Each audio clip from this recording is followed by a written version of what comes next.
Thank you for coming back to my channel, everybody. I really appreciate it. You know, I struggle with saying hello to everybody in my videos, but I can definitely tell you that the support I'm getting from everyone has been amazing. It's super motivating when I put a video up and somebody sends me a message or makes a comment in a very positive way. I really appreciate it. Thank you. And the purpose for my video today is how to double check your modification. So what I mean by that is whenever you do any kind of internal engine work or engine modifications, the only way to double check if you did anything wrong or to make sure that modification is not harming your car is to put in an air-fuel ratio gauge. Now, over the course of the last 2 months, I've been doing a big turbo install on my friend's Jetta, and I put one of those gauges in. So I spent a lot of time filming on different days, different parts of that install. What I'm gonna do real quick is I'm gonna throw this car up on a lift. I wanna show you underneath to show you how the sensor goes in for that gauge. This one's welded, so I wanted to show you the welded version.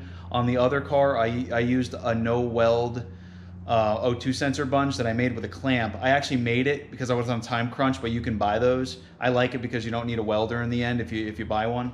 Then I wanted to show you how this gauge works in my car because I know this one works properly. We're gonna hop in that first and then I'll get the car up in the air so I can show you how the sensor goes in.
Okay, so here we are under the car. I just wanted to show you guys the welded in bunge version. It's right there in the chamber for the catalytic converter. The reason I put it in that spot is in the instructions it says to have it within a foot of the bank 1 cylinder 1. So if I did a foot away, it would be after the catalytic converter, and I didn't want it after the catalytic converter because this actually changes the air-fuel ratio. I wanted it before the catalytic converter, so that was the last point before the catalytic converter that I could install it on this specific car. Other cars you can get away with different spots, but that's how it goes in. It comes with a bunge and a sensor, and then you weld it into the exhaust, and the sensor bolts in. Okay, so that's how the gauge looks inside the car. I wanted to show you the proper way the gauge is supposed to run, and then that's how the sensor is supposed to be installed in the exhaust. So I just wanted to show you those things on a car that I know runs perfect. And what I ended up doing was, over the couple months I worked on the Jetta, I had a lot of different footage on different days. I wasn't quite sure what I wanted to do with the footage that I took on the install on the Jetta, but I decided now that I want to put it into this video. And I do take the car on a road test, and what I wanted you to see in the video is the car was running lean, and luckily because I installed the gauge, I caught it. The reason it's running lean is because I put a bigger turbo in the car, and the tune that was in the car was incorrect. So on a later date, I have another video coming out showing the final part of the install of the turbo, and then what we did to actually correct the lean condition on that car. But at least for this one, I wanted to take all the footage from the AEM install and put it into one nice video that I'm going to play now for everybody. So I'm going to play that footage now for you guys so you can learn how to double check your modification by seeing how I installed that gauge. So as you can see, the sensor is already installed. Now this is a no weld O2 sensor bunge that I actually made. There's a video that I put out showing how to make one of those. The reason I made one is because this was a stainless pipe, and being that it was stainless, I was concerned about it being too thin. So if I were to weld the O2 sensor bunge to it, I was worried about it melting it. This ended up being a really thick pipe. I probably could have just welded to it without a problem. So the sensor needs to be installed in this position, so it's clocked in a way that if there's condensation coming down the pipe, because there is moisture that comes out of the exhaust, it will not affect this sensor in any way. That's why these are clocked in a sort of an upward position.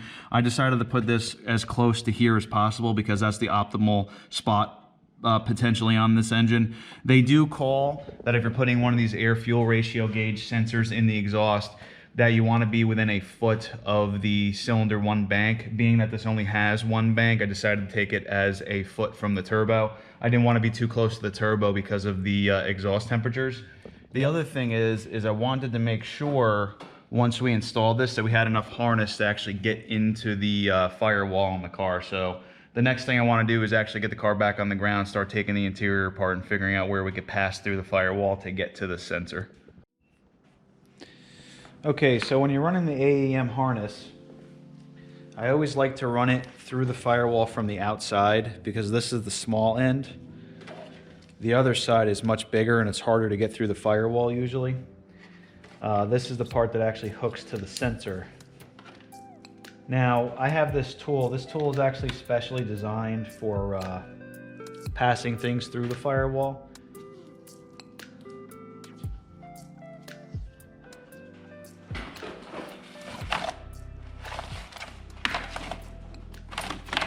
All right, so here's inside the car. I'm just literally pulling this harness down.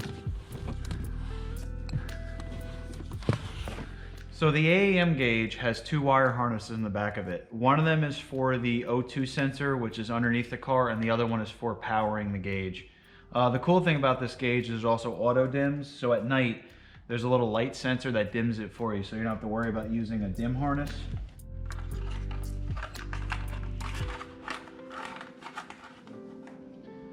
All right, now what you want to do is hook the harnesses up in the right spot.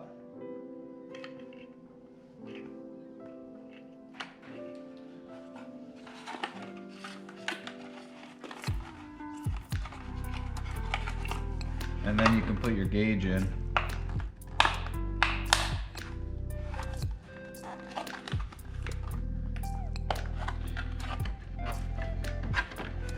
And you want to tuck your harnesses in. Okay, so that's the AEM gauge in place. What I really like about this gauge is it comes with options.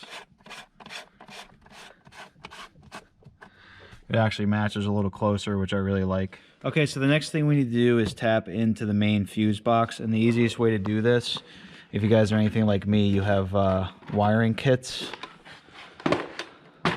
I like to use these fuse taps. So what I'm going to do is test all of these circuits to see which one gives me battery hot and which one gives me like a switched 12-volt source.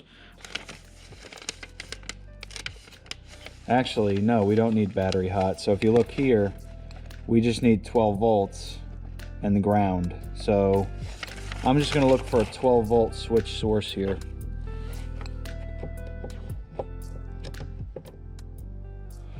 So it looks like this is where the other gauge was tapped in up top. So what I'm going to do is use this for both. That looks like it's just a keyed source for like an add-on. What I'm going to do is fuse this and put this in its place and then power both of the gauges. What I want to do is I'm going to feed the new wire harness up through the back and shorten it.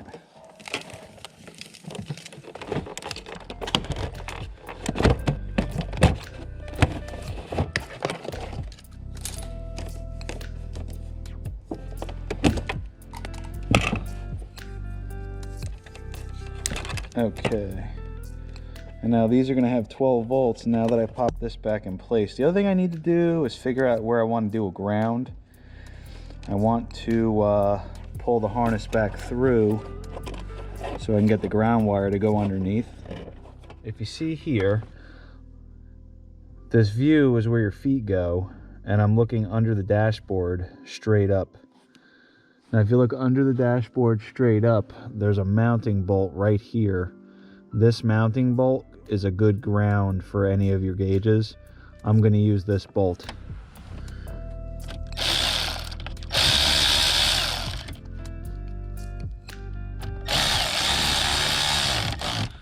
So the gauge is on. Now I'm not finished yet, so please don't get mad that the wires are not perfectly installed yet under the dash, but I want to start it. I want to test the gauge to make sure it's reading the air-fuel ratio. And it is.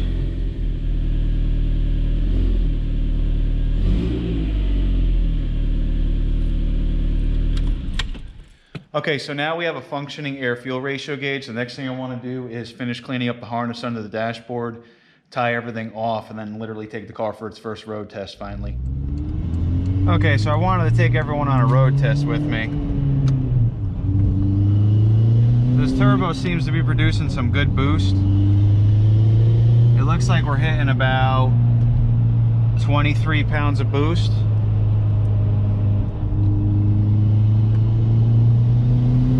And air-fuel ratio wise, the turbo, as expected, is making the engine run a little lean. So you guys saw in the footage while I was driving the Jetta around that I was able to double check my modification. If it wasn't for the fact that I had the air-fuel ratio gauge in, I would never know that that larger turbo was running the engine lean. The car ran great, and because it's leaner, it has, you know, more power. The leaner an engine, the more power you can produce. However, if you go too lean, you can cause engine failure. So that's why it's important to double check what you're doing. And if you guys like this style of video, please comment below. If you didn't like it, comment below. Your feedback is important. It kind of helps me figure out what direction to take my channel in. And have a very nice day. Thanks again, everyone.